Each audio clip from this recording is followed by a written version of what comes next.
Hello, welcome guys back to channel. It's Maverick here with another episode of Fire Force. So, we are now beginning a new arc, a serious actual arc right here, where they are heading back to the Nether, right, for another showdown with the Ashen Knights, which is, I guess, a good callback to Season 1 as well, if this does end up to be the last arc in the season anyways. And then, of course, we have the entire situation with Maki. She's kind of sidelined for, well, I'm sure she'll make her heroic reappearance later on, though probably not until a few episodes later. So, let's just get into the action and see what surprises await them this time. Alright, let's begin in 3, 2, 1... play. Oh, it's the red curtain again. It's been a while. The Great Cataclysm? Really? Are we back in the first half now?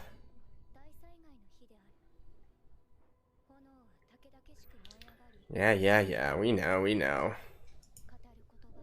And then, in the darkness, there was a shining light. Raphael's the first.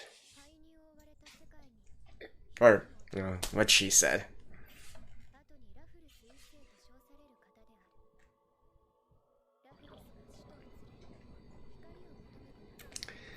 And guess what? They found it.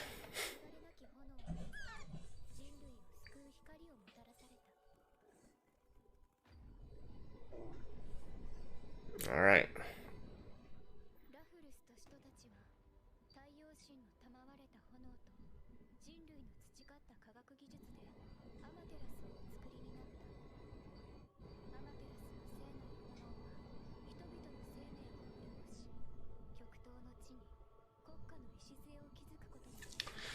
The Holy Tokyo Empire.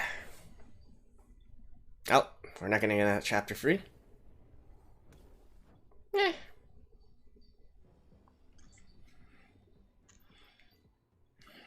Alright.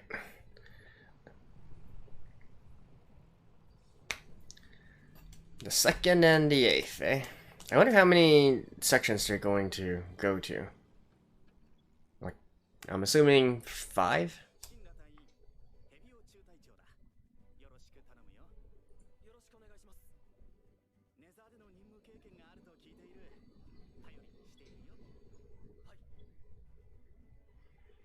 Are they carrying, like, guns?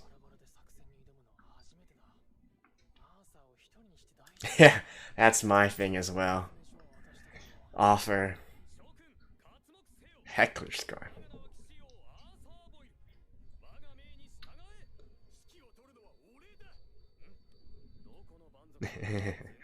Quick, check the handbook. Feeding menu.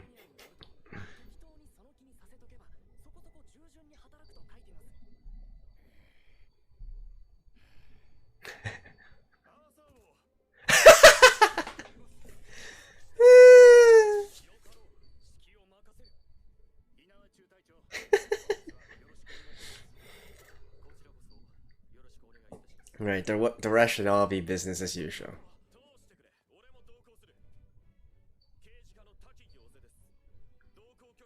Wow, they are carrying guns.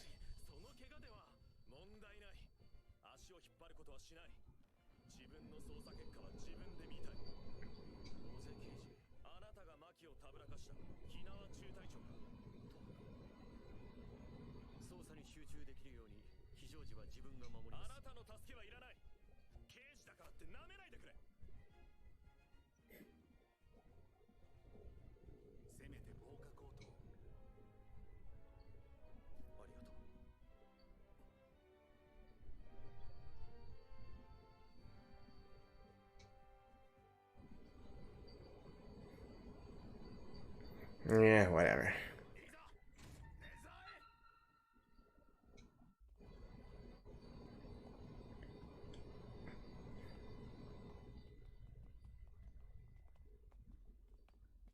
Oh.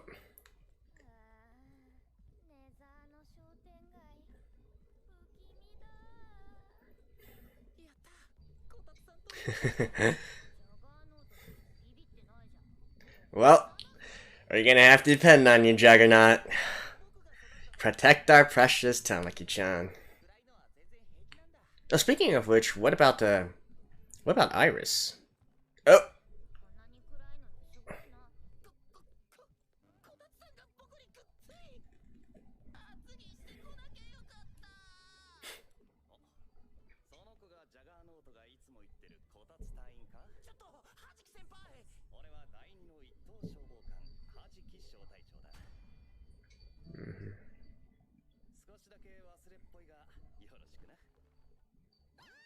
Hmm?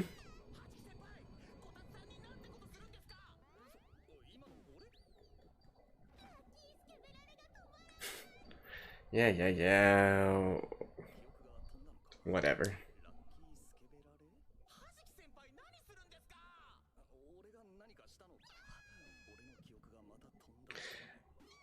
How do you, like, lose your...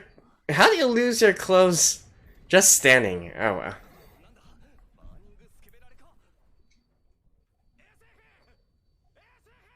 Wow, already?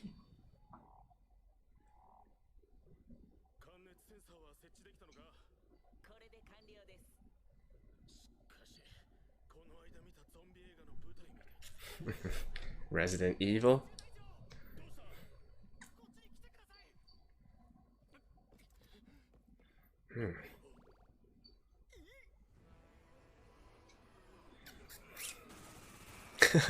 It is actual guns.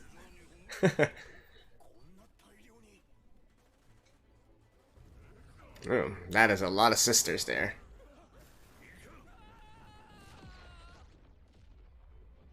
Oh, it's her.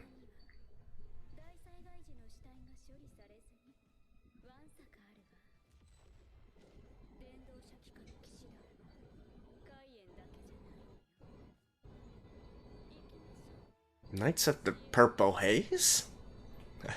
Prince, is that you?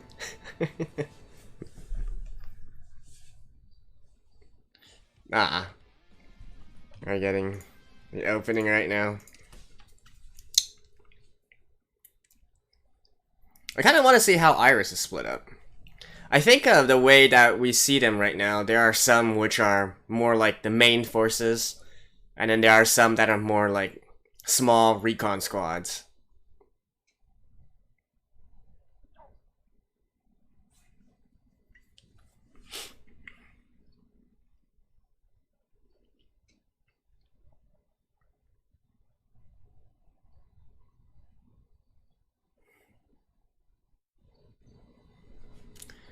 Maki.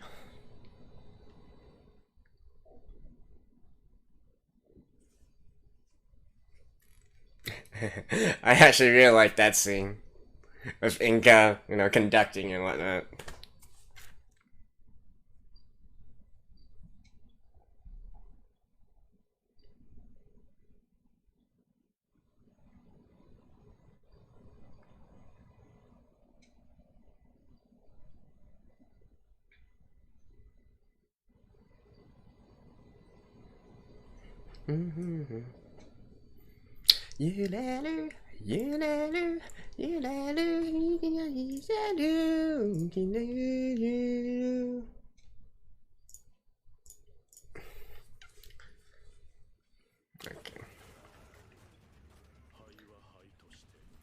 So let me get this straight. These fire soldiers are ones that actually can't use fire abilities. Ah, why do you have to raise these death flags?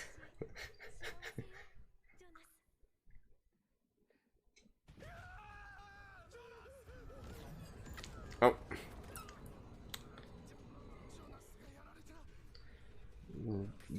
Doesn't seem to be dead though.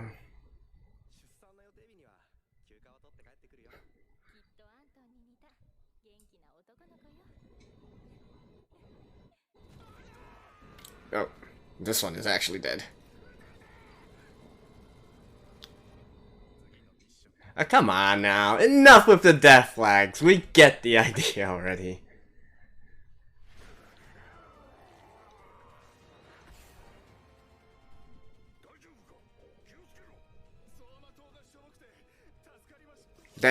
Yep.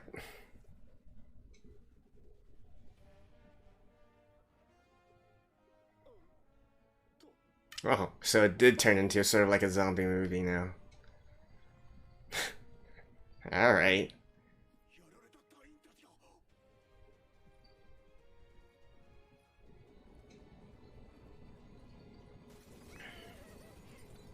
Oh, they can use weapons as well.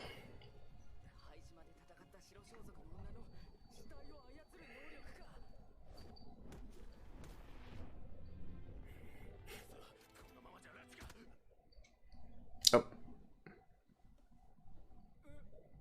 Dead. And now he's gonna turn. Jet scare.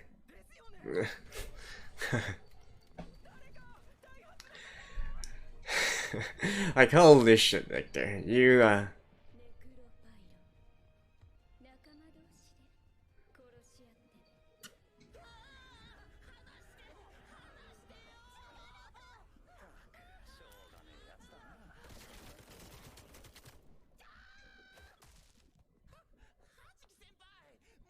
Where is your body?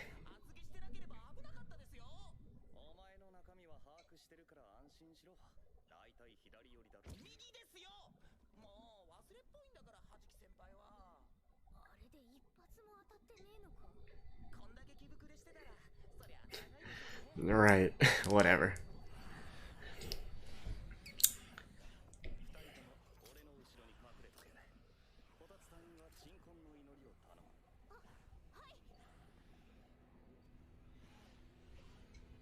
Ashes to ashes, dust to dust.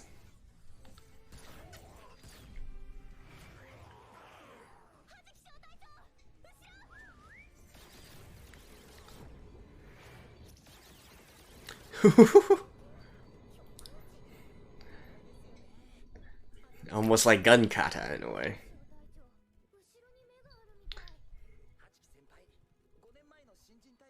Oh yeah, he is unpowered. Holy shit.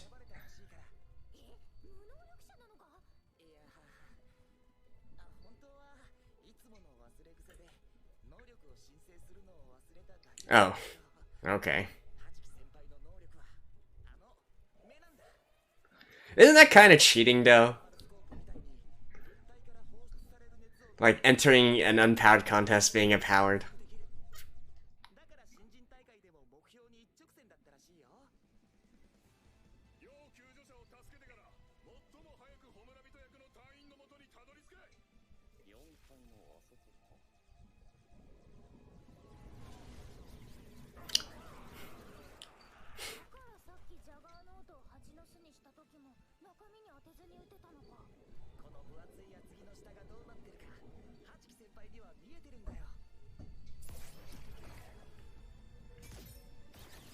Wait, but his actual fighting skills and shooting skills are still just himself, right?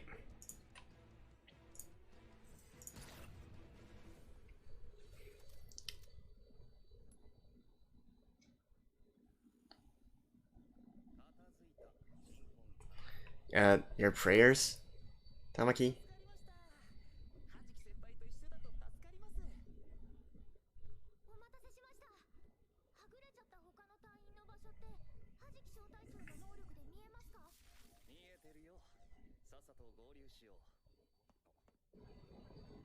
Oh.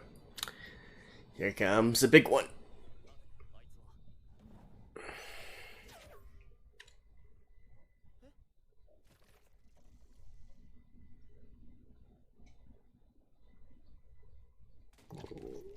What?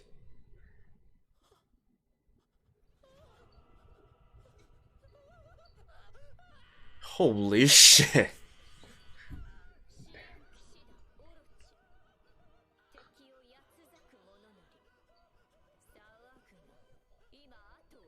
Is he actually just dead just like that?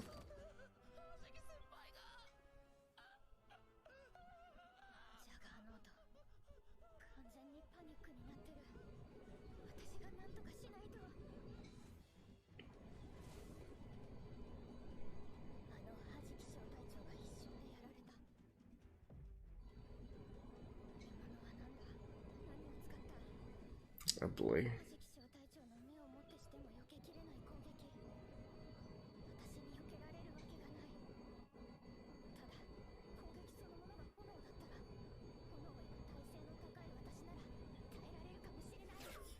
Oof.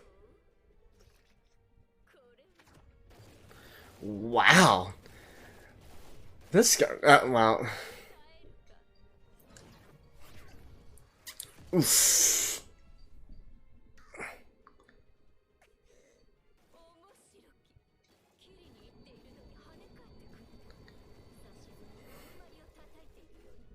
Holy sh... Now it's like a literal whiff. Come on, Juggernaut.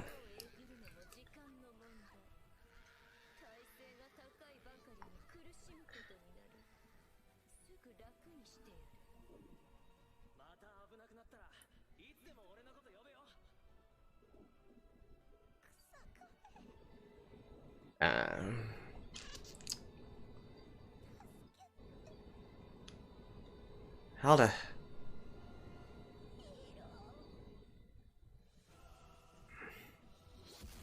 Oh, seriously? He's here? Okay.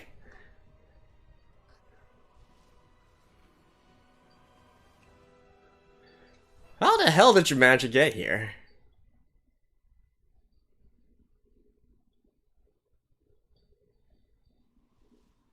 Oh no, it's Juggernaut, yeah.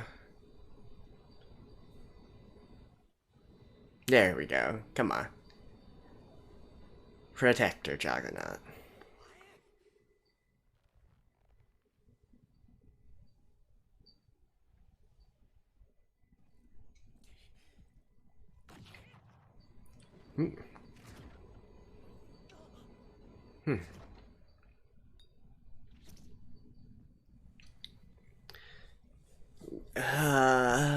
This is going to be an interesting battle. But if she aims for the head, though...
Torque, eh?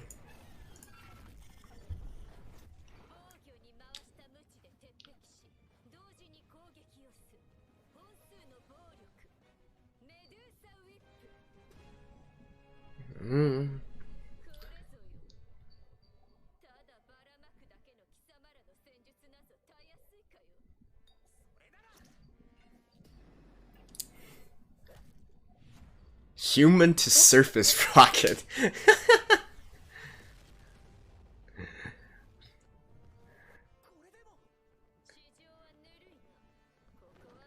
Try attacking her from behind or something?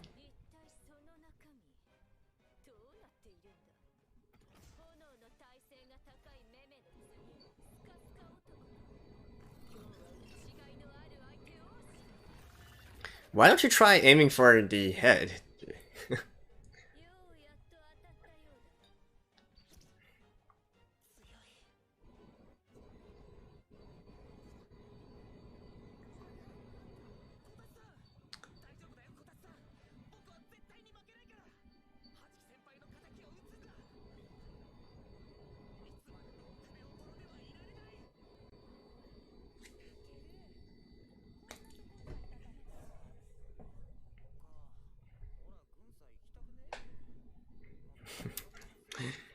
The dialect that they're speaking.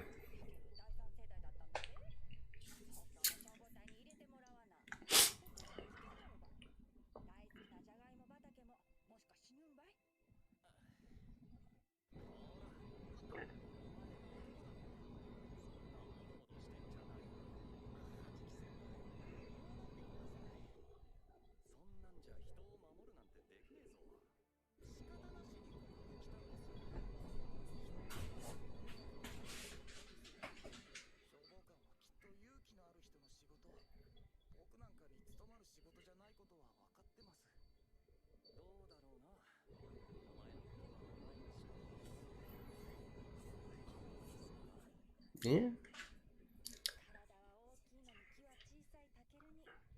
Their true self, people's true selves always reveal themselves in terms of crisis.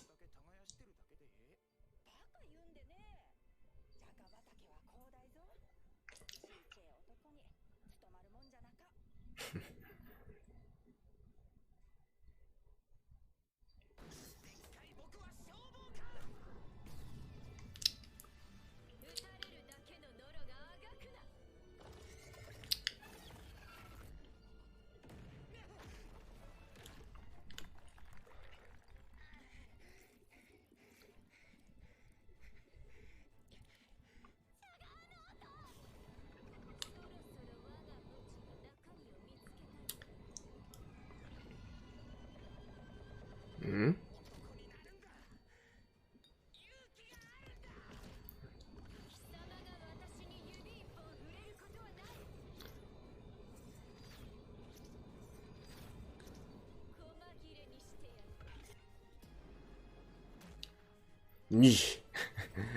Progressively bigger. Damn.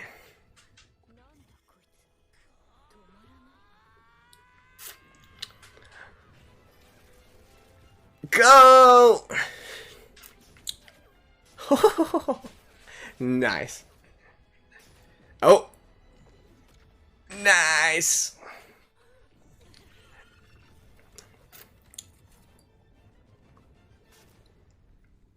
Right in the face.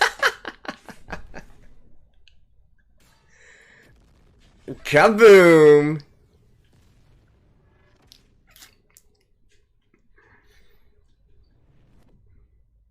Ugh.